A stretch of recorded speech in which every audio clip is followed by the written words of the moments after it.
Chapter 791, A Male Princess Morbucks. At the estate, massive explosions were ringing out in the training ground. Crab Crab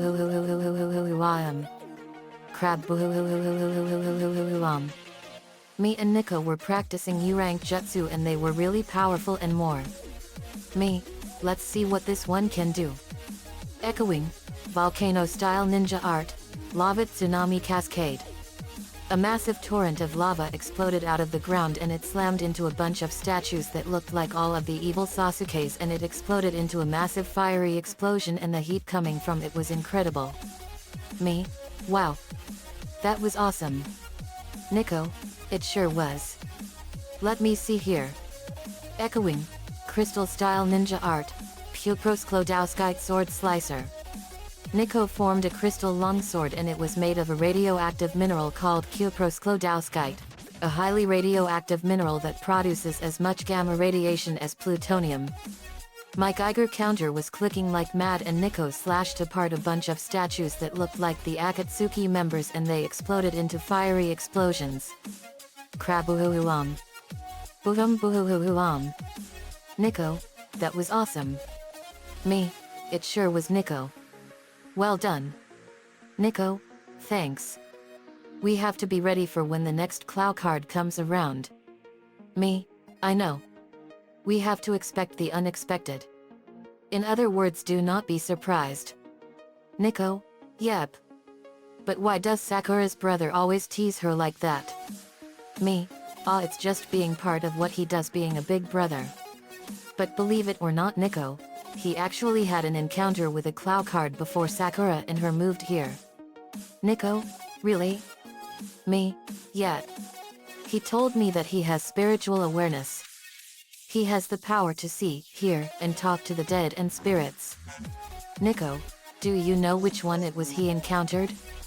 Me, I honestly have no clue. But Tori said that the Clow card looked like a exact double of Sakura. Like some kind of twin. Nico, that is so unusual. Me, I know. But that's why we have to be ready for anything. You know the ways of a ninja, all right. We turned and we saw the Ninja Storm Power Rangers. They were Shane Clark the Wind Ranger, Tori Hansen the Water Ranger, Dustin Brooks the Earth Ranger, Hunter and Blake Bradley the Crimson and Blue Thunder Rangers, and Cameron Kamwatanabe the Green Samurai Ranger. Me, oh wow. Nico, excited. Are you guys the Ninja Storm Rangers? Shane, we sure are, Nico. It's an honor to meet you and JD. Me, Kung Fu Bao, it's an honor to meet you guys. We watched Power Rangers Ninja Storm all the time. Tori, we are honored to meet you too, JD. We saw you guys do all kinds of awesome ninja moves. Me, thanks. We know all kinds of awesome powers and moves. But some of them are so powerful that they can destroy everything. Nico, we tore up the training ground with shinobi jutsu moves. Dustin, that is amazing. Shane, you guys did a lot all over the world. Me, and all over the universe. But we don't like to brag. I heard you guys sealed the evil Lothier into the Earth's core. Tori, we sure did. Cam, it was a tough battle. Me, but if he ever comes back we will be ready for him. Hunter, PWNS, thanks JD. Blake, we won't let Lothier have his way. Asterisk. Back in the estate we were watching TV and reading books. Sakura Avalon was in the kitchen helping Lynn Sr. with the cooking. She likes to cook and help out around the kitchen and she's a really fast learner. Lynn Sr., you're really learning fast, Sakura. Sakura Avalon, thanks Mr. Lin. I love to cook and learn so much about how to cook. Home ed class is what I excel at. Lin Sr., you and I are so alike, Sakura. Like you, I too excelled in home ed. My teacher of home ed, Mildred Scalise, taught me everything I knew about it. Sakura Avalon, wow. That is amazing. Lin Sr., it sure is. In the living room, we continued watching TV. Tori saw Maria holding Horsa and she squealed with cuteness overload. Tori, Oh Horsa, you are just the cutest little one. Horsa, thanks Tori. But I belong to Maria. Tori, oh sorry. Maria, it's all right Tori. But Horsa loves it when she's hugged. Shane, my favorite adventure was when you went to the Mediterranean Sea and destroyed all those mermaids. Me, that was our bloodiest and most gruesome battle ever. That was a true example of the savagery of the dark side of the legend of the mermaid. Tori, I believe it. Maria got a call on her cell phone. Maria answers, hello? Phone garble, what? We'll be right over. Hangs up, we need to get to Dimmsdale right away. Gara, why? Is another anti-fairy attacking? Maria, no. Worse. Another one of Timmy's enemies knocked him out with a rock slide and stole the rule-free muffin from him. We all gasped. Me, we got to get over there. Let's go. Kim, let us help you guys. Lee Aaron, you guys sure you want to help us out? You haven't been Power Rangers for a long time. It might take you six a while to get used to it again. Dustin, relax, dude. Fighting as Power Rangers is special. Once you use it, you never lose it. Me, that's true. Let's fly. We were off to Dimmsdale. Asterisk asterisk asterisk. We were flying over the country. Sakura Avalon was flying with wings and we were amazed. Me, Stellar, what is this rule-free wish muffin? Stellar, it's a very special muffin that can grant any kind of wish free of the rules of fairy godparents. It's only given to godkids that have had fairy godparents for over a year and have not told anyone about them. This magic muffin is a special wish-granting muffin that can grant wishes that are free of the rules with one bite. Whenever a godchild has kept his fairy godparents for over a year without revealing their secret, they may get this special gift as a present. According to Jürgen von Strangle, only children who have kept their fairies for over a year can be trusted with that kind of gift. Its only downfalls are that they grant rule-free wishes, so adults can use them, demonstrated by the school Muffin Man and Crocker, as well as a non-dominant species, demonstrated by Bippy the monkey. Also, it tastes horrible. Despite its rule-free wishing ability, you can't wish for it to taste better. Also, the cupcake will eventually be completely eaten, so its uses are finite. Me, boy, a muffin like that is really powerful and it sure sounds like it tastes awful. Lainey, I would not want to eat a muffin like that. Lola, me neither. And I do love Daddy's cupcakes and muffins, and I also love Linky's muffins. Lincoln, thanks Lola. We got to the rock slide and we saw Timmy and got him out. Timmy was badly hurt. Me, Timmy, are you all right? Timmy, yeah. Trixie, are you nuts? Timmy? You shouldn't have challenged Remy to that contest again. AJ, Trixie's right. If you lose Cosmo and Wanda and you'll have to leave Dimmsdale forever. Bludgeon, Kmin. When have we ever lost any contest? Me, Remy? You mean Remy Bukes aplenty, that snobby, arrogant rich kid that is better than Timmy at everything? Lainey, I've heard about him. He's like a male Princess Morbucks. Lincoln, yeah, and he is worse than Princess.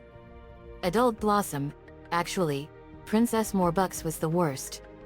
She tried everything she could to become a Powerpuff Girl, and she also tried to kill us on several occasions. Me, this is a whole new ballgame. Let's go. We were off and we arrived at the Bukes Aplenty mansion. It was a massive multi-million-dollar mansion only about a fraction the size of ours. Me, the Bukes Aplenty estate. Not nearly as nice as ours. But it's just as extravagant. Suddenly I sensed something. Me, I sense a claw card here. Sakura Avalon, I can feel it. Lee, same here. Lincoln, which one is it? Me, I don't know. I don't even know where it is. But it's somewhere here. Nico, we have to find it. Me, we will. Let's go. We went into the estate and we saw an amazing mansion, Me? Wow. He sure knows how to live. But this place reeks of evil. Rich boy accent, that's a matter of opinion, James. We then saw Remy Bukes aplenty himself. Asterisk asterisk asterisk.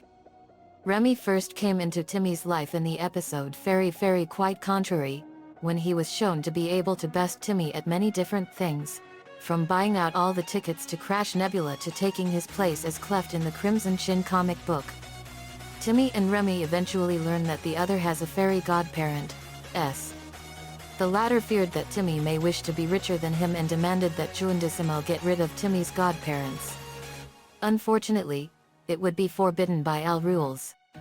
This leads Remy into bribing Timmy to wish away his godparents in exchange for money, but Timmy refuses, pointing out that Remy is miserable and that he is much happier than him. Angered by the claim, Remy calls a magical duel, encouraged further by Juandissimo. In a 3-match competition, Timmy won by dumb luck. This caused Remy to lose Juandissimo and have his memories erased. Feeling sorry for Remy, Timmy wished that he could spend more time with his parents. Unfortunately, Cosmo and Wanda unintentionally marooned Remy and his parents on a tropical island. To make matters worse, his parents found an oil well and built a hotel, making them busier than ever. In the midst of it all, a handsome purple coconut hits Remy on the head and he remembers everything. This causes him to form a brand new plan to get revenge on Timmy. He ends up returning to Dimmsdale to befriend Timmy and make sure that he is not dependent on his fairies, making it to the point where he doesn't need them anymore. Eventually, Cosmo and Wanda are ordered to leave because Timmy has a happy life without their help. Overjoyed, Remy announces that his plan has succeeded, and while proclaiming his triumph, Juandissimo appears, revealing that he was the purple coconut that brought his memory back. Soon after, when everybody thinks that it was in fact Juandissimo's plan all along, Jurgen von Strangle appears to reveal that it was all his idea to bring Remy and Juandissimo back together, simply because the latter was now a cook at his favorite restaurant, and the food he made was terrible. Therefore, Jurgen prevents Cosmo and Wanda from being taken away and Remy is foiled again. To punish Remy for his misdeeds, Jurgen ordered him to eat Juandissimo's food. Remy is next seen in the Big Bash. When Cupid invites Timmy, Cosmo, and Wanda to a party he was holding, Timmy discovers that Remy was invited as well. Upon learning of the scavenger hunt Cupid was holding along with the rule-free wishes that the winner would receive, Remy tells Timmy that he will beat him at the game and use the wishes to get rid of his fairy godparents once and for all. After establishing that he will ride in his time limousine rather than a scooter, he wishes that all the other contestants were asleep. Unfortunately for him, it does not affect Timmy as he was wearing headphones. After going through different periods of time and locations to complete the scavenger hunt, it appears Remy is going to beat Timmy, but his last item is not what Cupid wanted, making Timmy the victor, as he got the right item. In a twist, it turns out that the two were simply doing Cupid's grocery shopping, and in anger, they settle their differences with a truce and turn their attention towards Cupid, and order different figures they encountered throughout their time traveling to chase after him. Remy is last seen in Operation F.U.N, where he tricks Timmy and his friends into a military school to antagonize them. The episode implies that Remy attends the school from that point onward. Because Juandissimo would later become a contestant at Fairy Idol and appear without Remy, some fans might have had the impression Remy lost his fairy godparent again after Operation F.U.N, but it was confirmed in Teacher's Pet that Remy is still Juandissimo's godchild. Remy only seems to attend Dimmsdale Elementary School in the episode Remy Rides Again when he tried to trick Timmy into losing his fairy godparents. It seems, however, that he attends FUN Academy now, a military school that he tricked Timmy and his friends into going to. Remy is typically portrayed as antagonizing Timmy, other children having little to no involvement. He has, however, annoyed Chester and AJ in the past, where he tricked them into going to FUN Academy. Asterisk asterisk asterisk. Me, Remy Bukes aplenty. Remy, in the flesh, and it's an honor to finally meet you in person, Team Loud Phoenix Storm. But too bad Timmy just forfeited the second of our 3 contests. Me, so you are the one that buried him under all those rocks. Then out came a muscular handsome Hispanic fairy. It was Juindissimo Magnifico. Me, Juindissimo Magnifico, I presume? Juindissimo, Spanish accent, that is right Señor JD. I am he. He flexed his muscles and his shirt ripped off and reappeared. Me, I killed your anti-fairy counterpart on the planet Venus after Lewin and Eddie won that race. Juindissimo, I'm glad that monster is gone. He was ruining my handsome good looks. Me, you always did have a really cool flair for the dramatic. But wouldn't you rather be much better for someone much better than a spoiled little brat like Remy Buxaplenty? Juindissimo, that is true. Remy, offended, hey. Jürgen, Arnold Schwarzenegger accent, why the heck did I even allow Remy Buxaplenty to be reunited with Juindissimo? Me, Remy must have found a loophole in the alliance. Remy, you are correct. I managed to get Juindissimo back by getting him back by force. Kevin, Ed and Eddie, you two have reached a new low in dork history. Blot, yet. You could have killed Timmy with that rock slide. Timmy, and to top it all off, you stole the new rule-free muffin that Jürgen gave me. Juindissimo, flexes muscles at Tori, madam, maybe you and your friends would leave if I showed you how sexy I am. Tori, I already have a boyfriend, thank you very much. And we're not leaving until you give us that muffin back. Hunter Bradley, yet. Fair's fair. Remy, fair? Who cares about fair? We'll do whatever it takes to get what we want. That's what separates the winners from the losers. Me, you are no winner. You have a nasty superiority complex Buxaplenty, and that's gonna be your undoing. People like you give rich kids everywhere a very bad name. Look at what happened to Princess Morbucks. She was the ultimate personification of the ultimate spoiled brat. And look what happened to her. She's now dead and sealed into the book of vile darkness because of her own greed and selfishness. I may be filthy rich and have all the money in the world, but I don't rub it in everyone's faces by saying I'm better you because I'm filthy rich. No. That's not my style. Remy, let's prove it, shall we? Me, a contest? Remy, indeed. William, we'll decide the contest. After all, using the same one would be dull. Remy, oh please. You're probably going just change the contest so you'll have an advantage. G1 Ironhide, like we'd do that. Unlike you two, we actually believe in fairness. Me, okay. But I'm calling the contest. We went out to the courtyard and it was really nice. We were sitting at the table and we had 10 shot glasses for each of us. Remy, so what are the shot glasses for? Me, you're about to see. We're going to do one of the most insidiously notorious contests ever known to the history of man, a hot sauce drinking contest. Lightning flashed and thunder crashed in the background as realistic fire raged and satanic cultist music played. Me, I hope you have a really strong stomach, Remy. Because you'll need it for this. Remy, anything you can handle, I can handle better, loser. Me, oh we shall see. Nico came in and he was wearing a radiation suit while carrying a black safe.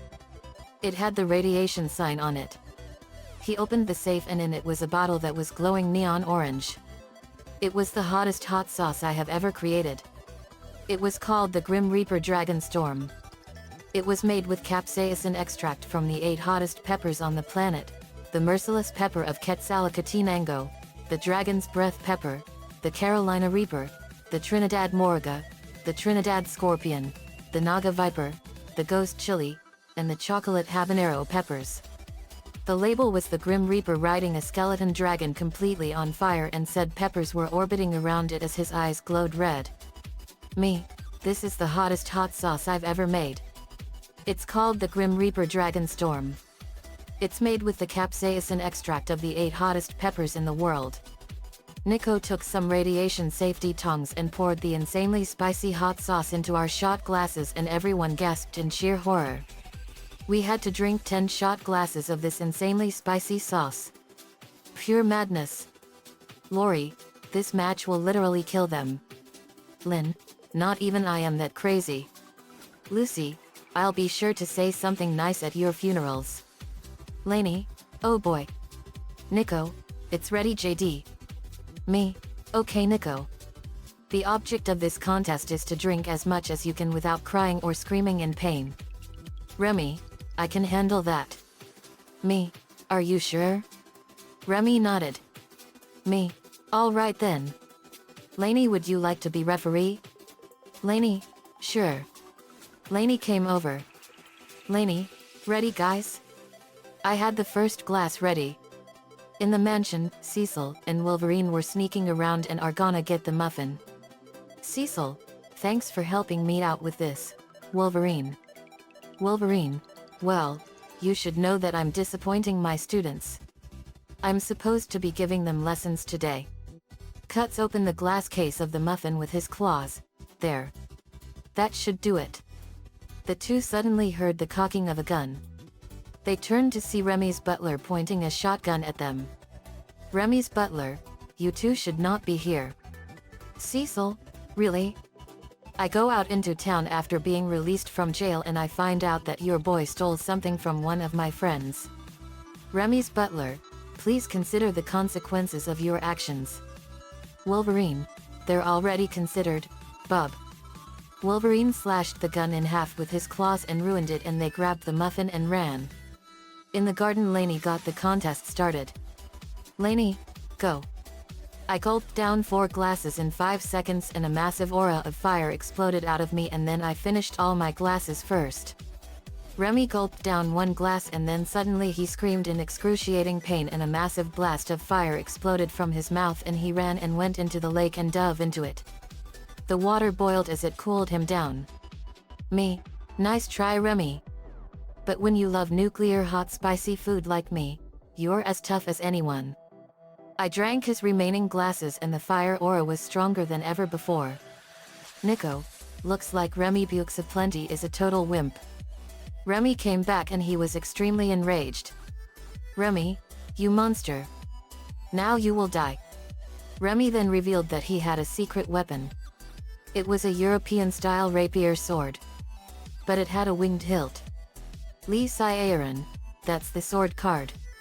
Remy, of course it is. Now, let's see what happens when I add my Dark Orb's power to the mix. Me, that's the Clow card we sensed. And I didn't know he had a Dark Orb on him. Sakura Avalon, my friend Rita was possessed by that card and she tried to kill me with it. Me, so it's a sword fight he wants. Alright then. I unsheathed my sword. Me, let's see who's the better sword master. Remy, I'm going to enjoy killing you JD. Me, let's dance. We went at each other and we clashed our swords with a massive thunderous clang. Clayog. We clashed ferociously and sparks went flying all over the place, and we clashed more and fiery embers bursted out with each clash and it was setting the whole garden on fire. It was a massively raging inferno and it looked like we were fighting in the darkness of hell 100-fold. Sakura Avalon, wow. Look at JD go. Lee, JD is quite a swordsman. It's like he trained his entire life for all this. Nico, JD trained very hard Lee. It's a long and very complicated story. Me and Remy were clashing ferociously as the fires of hell raged on, and Remy fired a massive blast of dark energy from the dark orb embedded in the palm of his right hand, and I deflected it back at him and he dodged it and it hit the ground and exploded. Crab I slashed Remy in the face and he got a nasty cut on his right cheek. Then we stood and faced each other. Remy was completely enraged beyond all forms of human comprehension. I could see the ferocious level of hate in his eyes. They were glowing with a massively raging and intense flame from deep inside him, and it was like he wasn't even human anymore. His hatred had completely consumed him beyond all form of recognition. It was like I was staring into the face of ultimate hatred. His hatred was so strong that it made Icky Vicky's hatred look like a joke. Remy then screamed in unimaginable rage and I screamed too. Remy,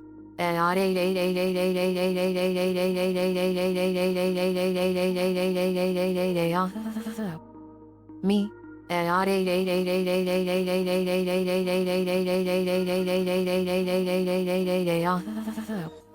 we went at each other with swords in our hands and we were screaming at the top of our lungs. Me,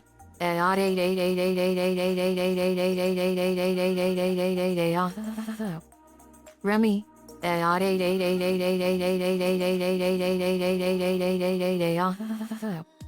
me,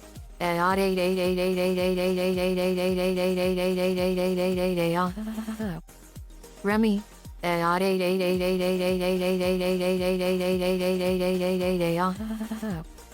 we clashed ferociously with indiscriminate fury and then a massive fiery explosion erupted out around the area and blew much of the area completely into dust.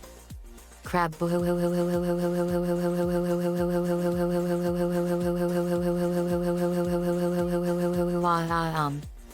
When the smoke cleared, I kicked the sword card out of his hand. Me, return to your power confined. Sword card. I formed an energy card and the sword card turned into blue spirit smoke and went into the card and it turned back into the sword card. Me, that did it. I signed my name on it. Sakura Avalon, that was so awesome JD. Lee, you did really well. Nico, great job JD. Me, thanks guys. Let's show Remy what happens when you mess with Team Loud Phoenix Storm. Combo and final smash his butt. Blot, copy that. Cyber key power. The Earth Cyber Planet key went into his back and it enhanced his corrosive gun 100-fold. Bludgeon, let's get him. Cyber key power. The Earth Cyber Planet key went into his back and enhanced his high-voltage electric gun 100-fold. Blot and bludgeon, acidic lightning downpour.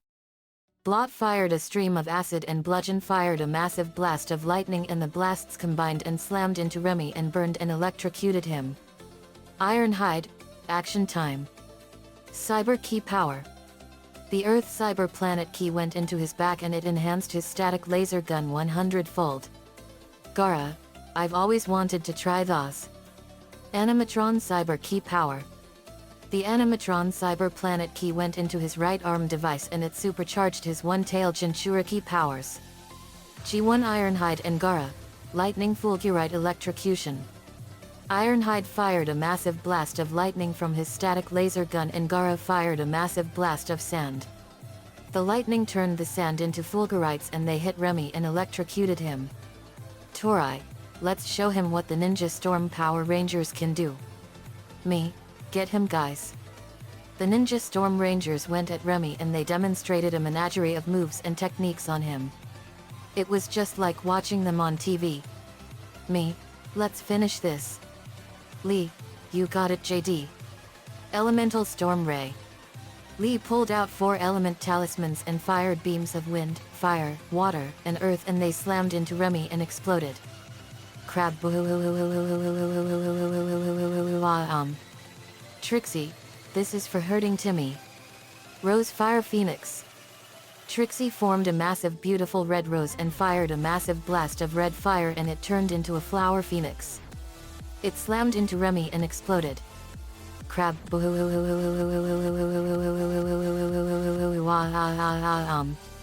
I walked over to Remy who was defeated. I picked him up and I pulled out the dark orb and crushed it and we got an immense power boost. I dropped him. Later we were at the entrance into Dimmsdale and we were there to send Remy on his way in exile. Jürgen, Remy Bukes aplenty, for your crimes against the city of Dimmsdale and Fairy World, you are hereby banished from the city of Dimmsdale to the island of losers. You get to keep your memories, Remy Bukes aplenty. So you can live in your exile knowing that you had a fairy godparent, but your arrogance got him taken away from you. Me, and you will never be welcome anywhere in the world. Remy Bukes aplenty, your crimes against Dimmsdale and Fairy World are worthy of death. However, because you are only 10 years old, we'll let you live. Therefore you are hereby banished to the island of losers in the South Atlantic Ocean. No one is to show you any kindness or ever speak of word to you. You will not have a friend in the world. You are to stay on that island forever. Nico, Revamped aplenty, you have failed this city and this world. Remy, I will never forget this JD. I will return one day and I will have my revenge. Jurgen teleported him to the island. Now he was gone. Me, good riddance to bad rubbish. Trixie, you said it.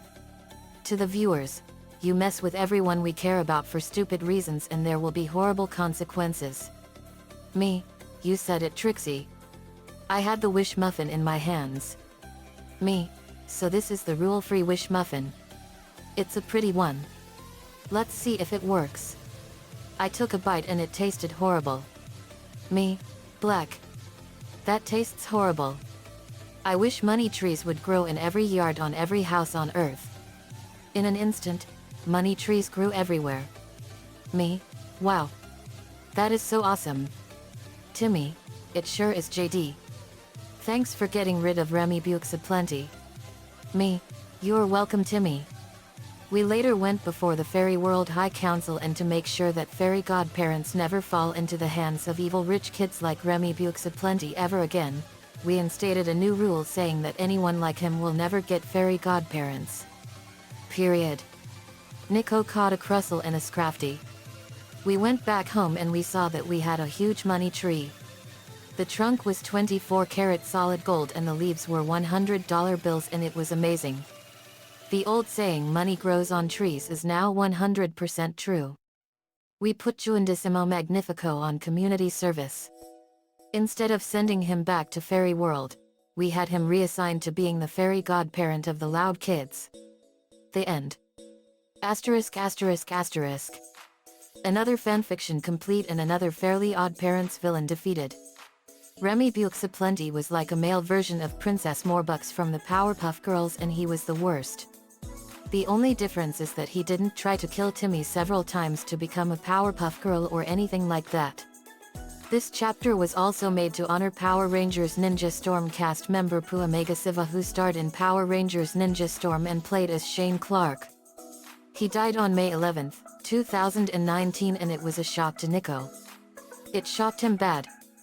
I watched Power Rangers Ninja Storm on Netflix and it was so awesome.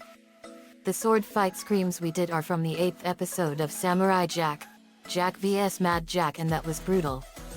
The banishment line I used was from Tim Burton's Alice in Wonderland from 2010. R.I.P. Pua Megasiva, August 10, 1980 to May 11, 2019. You will be forever missed. Nico-chan 11 gave me the ideas for this one. Thanks man as usual and I'm sorry about what happened to Pua.